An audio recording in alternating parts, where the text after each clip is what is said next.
अनुराधा सिंह, वो अनुराधा सिंह जो आकांक्षा दुबे मौत मामले में कहीं ना कहीं संदेह के घेरे में है, उनका नया ड्रामा देखने को मिल रहा है। तो नमस्कार, प्रणाम, कैसे हैं आप लोग? आई होप आप लोग अच्छे होंगे। जैसा कि आप लोग जानते ही होंगे कि समर सिंह और संजय सिंह की गिरफ्तारी हो चुकी है और वो लोग पुलिस रिमांड पे हैं। पुलिस उनसे बहुत सारी चीज़ों पे पूछताछ कर रही है। हालांकि आउटपुट अभी तक आया नहीं है कि उनसे पुलिस जो है क्या पूछताछ की है, क्या आउटपुट निकला है, आकांक्षा दुबे मौत मामले में उनका क्या हाथ है या नहीं है, वो सारी चीज़ें अभी बाहर आउटपुट आना बाकी है। पुलिस अभी बताई नहीं है कि क्या उनको जांच पड़ताल में मिला है, संदेह के घेरे में है।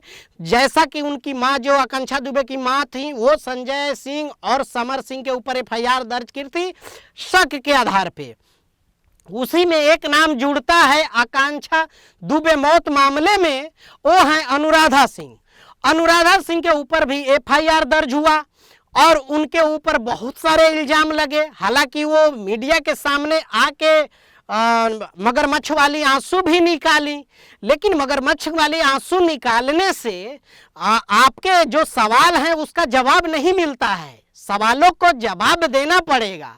तो एफआईआर दर्ज हुआ। जिस तरह से बहुत सारे सवाल थे जो आकांक्षा दुबे की मां है उनका अनुराधा सिंह पर, तो इन्होंने भी बहुत अच्छा गेम खेला, बहुत अच्छा वकील पकड़ा और वकीलों ने राय दिया कि एक काम करो, तुम भी आकांक्षा दुबे की मां के ऊपर एफआईआर कर दो।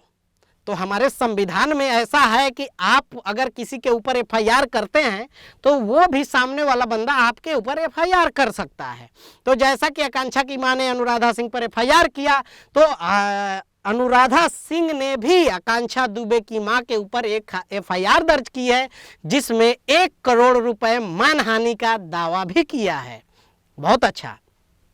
आपके पास और आपके वकील के पास तो ये सारी चीजें होंगी कि आपने किस आधार पे मानहानि का दावा किया है। आकांक्षा दुबे की मां जो है उनके ऊपर बहुत सारे सवाल हैं जो अनुराधा सिंह पे लगाई हैं। जैसा कि मैं बता देता हूं कि जैसे मुंबई से जाने के बाद जैसे इनको पता चला अनुराधा सिंह को, और ये मीडिया के सामने आके बताई थी कि इनको कोई न्यूज चैनल वाला है, इनके कथित न्यूज चैनल, वो न्यूज चैनल जो है इनको फ़ोन करके बताया कि आपका स्टेटस देखा था एक लड़की के साथ जो आपकी फ्रेंड है, उनकी मौत हो गई।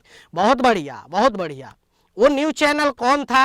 और उसके बाद ये लगातार फोन करके आकांक्षा की मां को फ्लाइट बुक, टिकट बुक, सब चीज बुक, इतना फोन करके उसको बनारस भेजना, खुद बनारस जाना और उसकी बॉडी को तब तक डिस्ट्रॉय ना हो तब तक वहां एकदम हावी बन के रहना।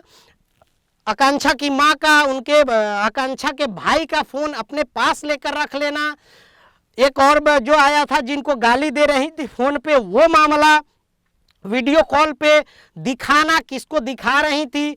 और जैसे ही सारी चीज़ें ख़त्म हो जाती हैं, आकांक्षा की बॉडी डिस्ट्रॉय हो जाती है, उसके बाद सीधा मुंबई आ जाना और उसके बाद से एक भी कॉल आकांक्षा के मां को न करना संदेह के घेरे में खड़ा करता है। और इस तरह से आपके कुछ संदेह हैं तो आप मीडिया में आके बोलिए, आपको कुछ सवाल हैं तो आप आके बताइए जी, आपके ऐसे कैसे सवाल हैं, कितना मानहानि आपका हो गया, आपकी ज़िंदगी कैरियर बर्बाद हो गई, आप कितनी बड़ी टीवी एक्ट्रेस हैं, हमने आपका प्रोफाइल भी देखा। दैट्स इट, ये अलग मैटर है, लेकिन ये पुलिस को बहुत अच्छे तरीके से इस चीज़ की जांच करनी चाहिए। वो मुझे लगता है और सारे जनता को लगता है कि अनुराधा सिंह एक ऐसी कड़ी है जो अगर कहीं ना कहीं से सुराग अगर मिल गया इस कड़ी को, तो पूरे आकांक्षा दुबे मौत मामले में पूरा सब कुछ, ये मौत मिस्ट्री जो है ना, मर्डर मिस्ट्री, वो खुल के सामने आ जाएगा कि ये आत्महत्या है, हत्या है या क्या है। तो बाकी आप लोगों को क्या लगता है नीचे कमेंट करके ज़रूर बताएं। मिलते हैं फिर से। ओके, बाय, टेक केयर, जय हिंद।